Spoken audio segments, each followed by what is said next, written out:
Hi, my name is Nathan Sala, and this is my Chem 117 Section 601 calorimetry project. So what I'm going to be doing is finding which of these, the styrofoam cup or my Aggie mug, is better at keeping water cold or warm. Which one is better at insulating the beverage. And so what I do is I have 2 cups measured out of warm water. It was pretty warm water. I had it at 45 degrees Celsius, and cool water just above freezing at 5 degrees Celsius.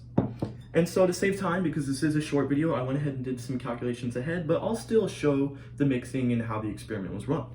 So again, we're going to want to find which one of these is better at keeping the beverage insulated. So what we're going to want to do is we're going to want to calculate the heat capacities. And how we're going to do this is we're going to start with the styrofoam cup, and we're going to pour out 1 cup of the cold water, which again was at 5 degrees Celsius. All right, that's about half. And we're gonna let it sit for 10 minutes to come see what our final temperature was. So as I said, I previously did the calculations, and we have the mass of cold water. 1 cup is equivalent to 128 grams. So we have our initial temp of 5 degrees Celsius, our final temp of 21.7, and to calculate the heat released by this cold water, we use the equation Q equals mass times heat capacity, which of water is 4.184, times the change in temperature. So whenever we plug that in, we get 8.943 kilojoules.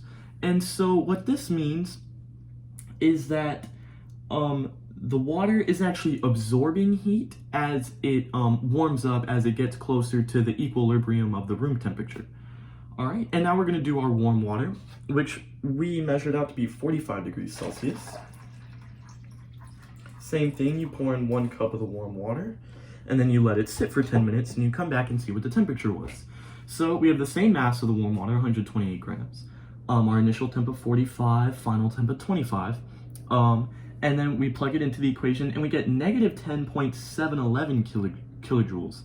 And the reason this is going to be negative, the reason you can expect a negative Q value, is because as the water comes to an equilibrium temperature, the warm water is going to be releasing energy in order to cool off to get down to that equal temperature, which is why the Q value is negative. All right, and then with this information, we can calculate our heat absorbed by the calorimeter. And so the heat absorbed is going to be equal to the negative value of the heat released from the waters.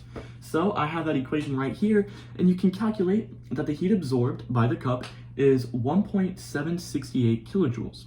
And now what we can do with this is calculate the heat capacity, because that's what we're going to be comparing, the heat capacity of this calorimeter to this calorimeter. And so the way you do that is the heat capacity is the heat absorbed of the calorimeter divided by your overall change in temperature. And whenever we do that, we get 0.536 joules per Kelvin. And now the reason this is in Kelvin instead of Celsius is because whenever we went back and did these equations, your change in temperature, that value is going to be the same whether you're using Celsius or Kelvin. And I just used Kelvin here kind of just because that's what we always use. And then I kept this in Celsius just for easier math, you know. All right, so now we're going to move to part 2, which is calculating the heat capacity of our Aggie mug. And so I'm going to take 1 cup of the cold water. So I'm going to pour the rest of it in here. And then again, we would let that sit for about 10 minutes. And we get that the mass of the cold water, 128 again, 1 cup. Our initial temp is still 5 degrees. Final temp, it came out to 11.6, which was below room temperature, which I guess you could expect from a very well insulated mug. Plug that into the equation, get a Q value of 3.535. Now we do the same for the hot water. Pour the rest of it in. Let that sit for about 10 minutes. So you have the mass of warm water, still 128 grams. Initial temp is still 45, but the final temp was now a little bit warmer at a 28.02 degrees Celsius. So our Q value is negative, which we want. We want to expect negative Q value. We get negative 9.094 kilojoules. And then again, we're now calculating the Q value of the calorimeter. Using the same equation, we get 5.559 kilojoules. All right, so now we calculate the C value using the same equation, and we get 0.880 joules per Kelvin. So now we have what we need to know to decide which one is the better insulator.